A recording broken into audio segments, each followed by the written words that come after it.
¿Qué tal, gente? ¿Cómo va? Espero que estén bien. El tema que nos toca hablar hoy es el electrocardiograma. Bien, comenzamos viendo un trazado de un electrocardiograma, el cual se denomina habitualmente de 12 derivaciones, y ya vamos a ver por qué es. Primero vamos a definir qué es el electrocardiograma, ¿sí? Sabemos que es un elemento de diagnóstico médico, sobre todo para ver si las cosas están bien o si hay algún tipo de trastornos, tanto en lo que es el ritmo cardíaco como en lo que es la irrigación del corazón, ¿sí? Pero bueno, más que nada, como dijimos, es un procedimiento de diagnóstico en el cual uno obtiene un registro gráfico sobre un papel y este registro que obtenemos lo que nos dice es cómo está la actividad eléctrica del corazón en función del tiempo.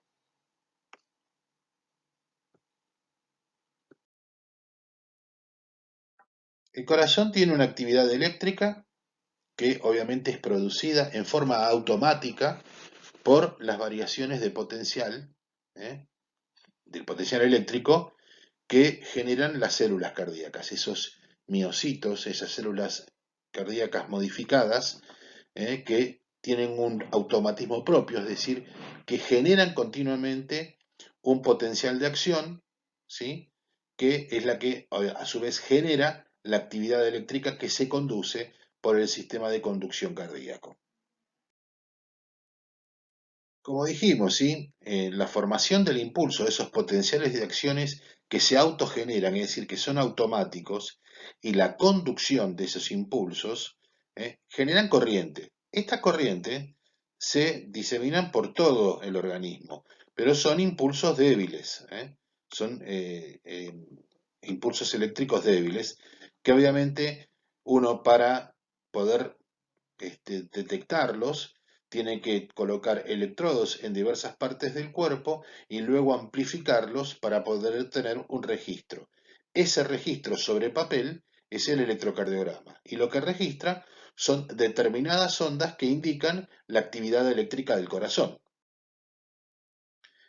Entonces, el electrocardiograma es un registro gráfico de los potenciales eléctricos que produce el corazón y que conducen el corazón, que se conducen dentro del corazón. Se obtienen desde la superficie corporal mediante un aparato que se denomina electrocardiógrafo.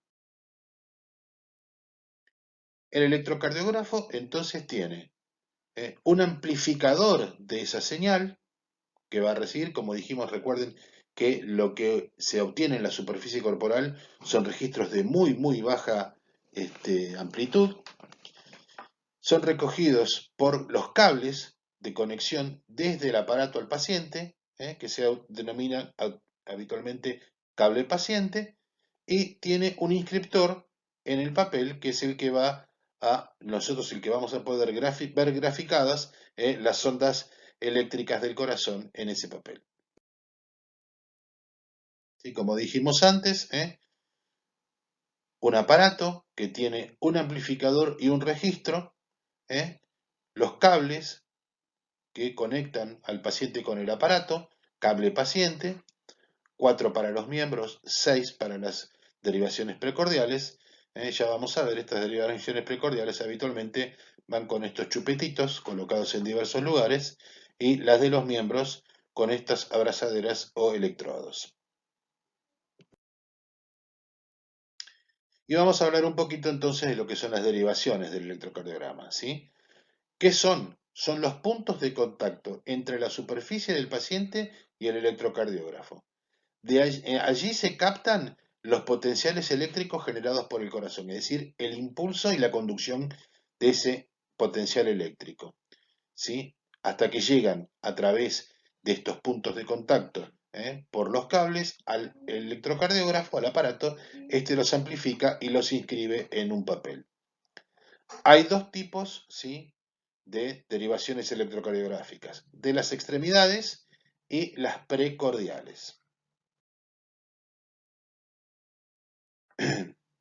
Perdón, las derivaciones, entonces como dijimos, 4 que son los cables de las extremidades, que van conectados con estas abrazaderas o electrodos, y 6 que van para las derivaciones precordiales, que van conectadas a la superficie corporal mediante estos chupetitos.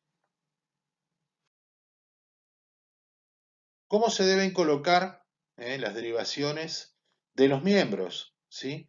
Recuerden que son 4, que van a estar determinadas por el color rojo, que es el brazo derecho, right arm, el amarillo, que va al brazo izquierdo, left arm, el verde, que va a la pierna izquierda, left leg, y el negro, que va a la pierna derecha, right leg.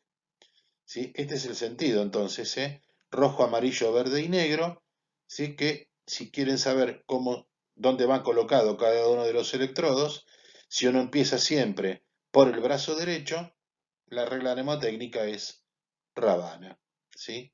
Ra rojo, perdón, R rojo, A amarillo, Va verde, Na negro, ¿sí? Bueno, es la que usaba yo, chicos. Si les gusta bien, si no, acuérdense, rojo, amarillo, verde y negro, comenzando brazo derecho, brazo izquierdo, izquierda, pierna derecha. ¿Sí? Como dijimos antes, brazo derecho rojo, brazo izquierdo amarillo, pierna izquierda verde, pierna derecha negro. Las derivaciones precordiales, que habitualmente van de 1 a B6, pueden ser más, pero las habituales son estas, ¿sí? Recuerden, B1, ¿sí? En el cuarto espacio intercostal derecho paraesternal, es decir, junto al esternón. B2 en el cuarto espacio intercostal izquierdo, también paraesternal, es decir, al lado del esternón. B3 va entre B2 y B4. B4 va en el quinto espacio intercostal en la línea medio clavicular. B5 en el quinto espacio intercostal en la línea axilar anterior. Y B6 en el quinto espacio intercostal en la línea axilar media. Si uno quisiera poner B7, va sobre la línea axilar posterior, B8 en la línea escapular externa, etc. Pero quédense por ahora con esto, ¿sí? De B1 a B6, que habitualmente, junto con las unidades, perdón, con las derivaciones de los miembros, dan las 12 derivaciones habituales del electrocardiograma. ¿Cómo está constituido el papel de registro del electrocardiograma? ¿Sí? Es milimetrado, tiene cuadriculado, ¿sí? Cada rayita fina, ¿sí? Cada rayita fina mide 0,04 segundos, ¿sí? Y cada 5 rayitas finas hay una raya gruesa. Es decir, que esto en tiempo son 0,20 segundos. 1 milímetro, es decir, cada una de estos cuadraditos es de 1 milímetro por 1 milímetro, en la vertical dan la amplitud del complejo, es 0,1 voltios. ¿Sí? Cada 2 rayitas gruesas es 1 milivoltio. Entonces, ¿cómo calcularíamos la frecuencia una vez que uno tiene el electrocardiograma ya graficado? ¿Sí? Recuerden esto, la velocidad habitual, ¿sí?, del electrocardiograma es de 25 milímetros por segundo. Ustedes van a ver que en el electrocardiograma dice velocidad 25 milímetros por segundo o 50 milímetros por segundo. Hay que ponerlo en 25 milímetros por segundo. Recuerden que 1 milímetro es 0,04 segundos o 40 milisegundos. Y el test que hace el electrocardiógrafo, ¿sí?, es de 1 milivoltio, es decir, 10 milímetros. Esto es en altura, esta es la amplitud del complejo. 1 centímetro de altura, 1 milivoltio. ¿Sí? 1 milímetro de altura, 0,1 milivoltio. Un cuadradito de líneas delgadas, 0,04 segundos. Un cuadrado de líneas gruesas, ¿sí? Acuérdense, 0,2 segundos o 0,20 segundos. Entonces, ¿cómo calculamos la frecuencia cardíaca?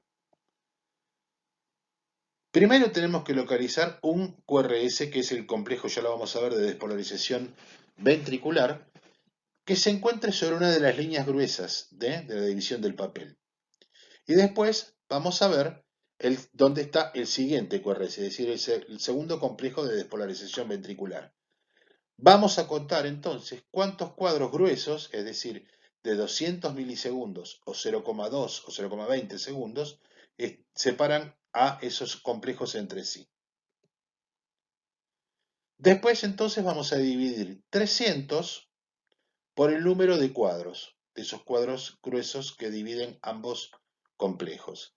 Y así vamos a obtener los latidos por minuto. En el caso, obviamente, que no estén justo sobre una línea gruesa, hay que aproximar el número de cuadros. Ahora, vamos a ser un poco más gráficos para que ustedes entiendan, ¿sí? ¿De dónde sale 300? La velocidad normal del papel es de 25 milímetros por segundo, ¿recuerdan? Entonces, si recorremos 25 milímetros en un segundo, vamos a recorrer 1500 en un minuto. Un minuto son 60 segundos. Si yo multiplico 60 por 25, son 1500. Pero eso sería contando cuadros chiquitos. En lugar de contar cuadros chiquitos, contamos cuadros grandes, que tienen 5 cuadros chiquitos entre cada uno. Dividimos entonces 1500, que serían los cuadros chiquitos, por 5, y nos da 300, que son los cuadros grandes. Así uno saca la frecuencia del electrocardiograma. Y vamos a ver un ejemplo, ¿sí? Un complejo QRS sobre la línea gruesa, otro sobre otra línea gruesa. Cuento cuántos cuadrados gruesos hay. 1, 2, 3, 4. Cada uno, recuerden de estos, son 200 milisegundos o 0,20 segundos. Si yo divido 300 dividido 4 cuadros gruesos, me da 75. Es decir, la frecuencia es de 75 latidos por minuto. Otro, ¿sí? Tenemos 1 y otro más o menos, dijimos que aproximábamos, ¿no? 1, 2, 3, 4, 5. Si tenemos cada 5 cuadrados grandes un complejo, 300 dividido 5 es 60. La frecuencia es 60 latidos por minuto. Bien, veamos ahora las derivaciones, ¿sí? Las derivaciones de las extremidades, ¿sí? Son todas derivaciones localizadas en el plano frontal. Y son las bipolares, que están dadas por D1 y que como son bipolares van de un miembro al otro. D1 va del miembro superior derecho, que es negativo, al miembro superior izquierdo, que es positivo. D2 va del miembro superior derecho, que es negativo, al miembro inferior izquierdo, que es positivo. Y D3 va del miembro superior izquierdo, que es negativo, al miembro inferior izquierdo, que es positivo. Es decir, ¿qué quiere acá decir los criterios de positividad o negatividad?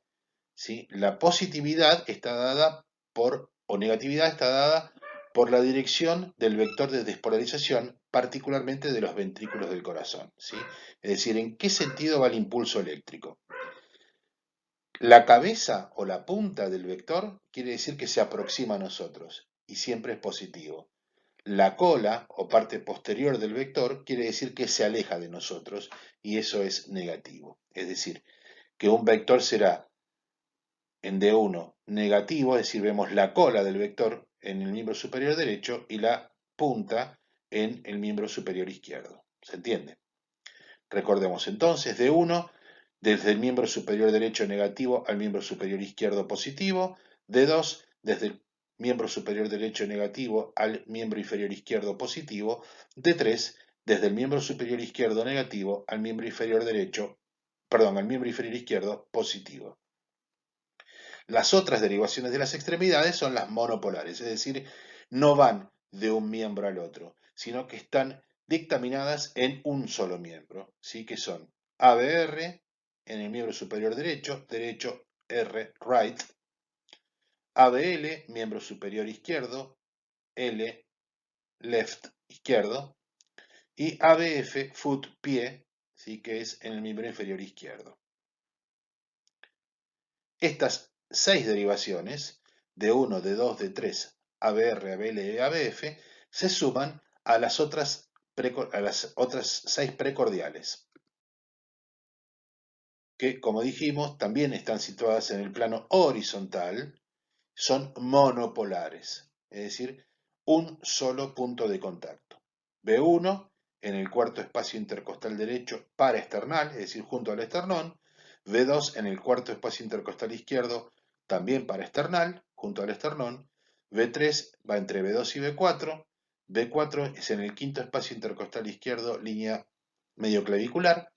B5 en el plano horizontal de B4, es decir, en el quinto espacio intercostal izquierdo, línea axilar anterior. B6, quinto espacio intercostal izquierdo, línea axilar media. ¿Sí? Recuerden, right, derecho, left, izquierdo, foot, pie izquierdo, pierna izquierda, ¿sí?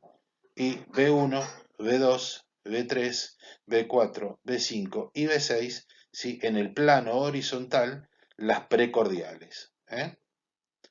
Cuarto espacio intercostal izquierdo para esternal, perdón, cuarto espacio intercostal derecho para esternal, cuarto espacio intercostal izquierdo para esternal, B3 entre B2 y B4, quinto espacio intercostal izquierdo, línea medioclavicular para B4, quinto espacio intercostal izquierdo, línea axilar anterior para B5, quinto espacio intercostal izquierdo, línea axilar media para B6. Este sería un electrocardiograma normal, ¿sí? Con todas sus ondas y complejos. Bueno, y aquí vemos cómo se representa la actividad eléctrica del corazón en el electrocardiograma, ¿sí? Las ondas y los complejos, ¿sí? La onda P, que es el resultado de la despolarización de las aurículas, de ambas aurículas, ¿sí? Tanto de la derecha como de la izquierda. Lo que pasa es que como la izquierda comienza un poquitito después que la despolarización de la aurícula derecha, lo que se ve es particularmente la despolarización de la aurícula derecha. Pero esa onda P implica la despolarización de ambas aurículas, derecha e izquierda. Un segmento y un intervalo PQ, que es desde el inicio de la onda P hasta el inicio del complejo QRS, que es significa la despolarización de los ventrículos. Un segmento, que es el ST, desde el final de la despolarización ventricular hasta el comienzo de la onda T.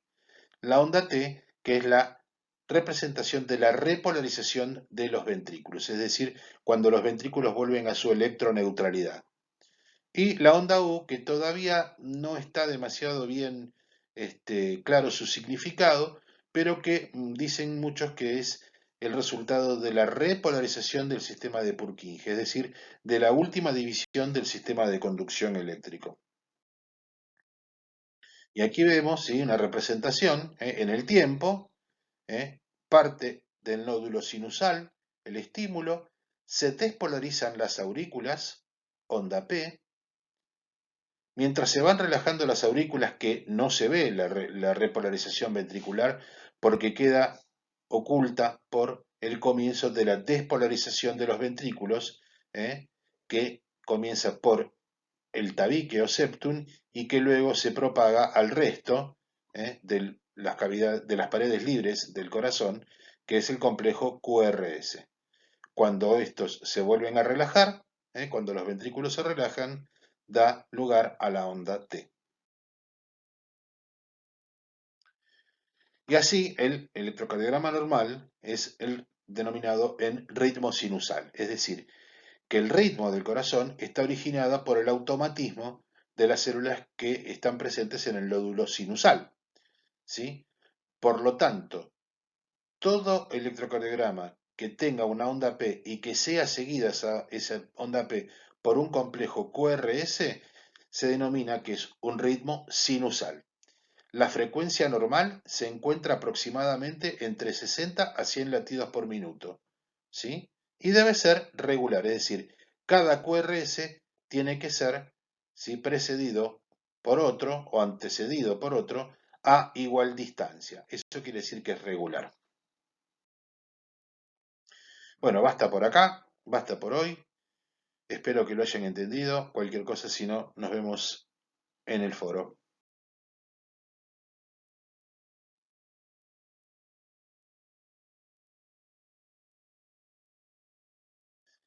Gracias, gente. Nos vemos.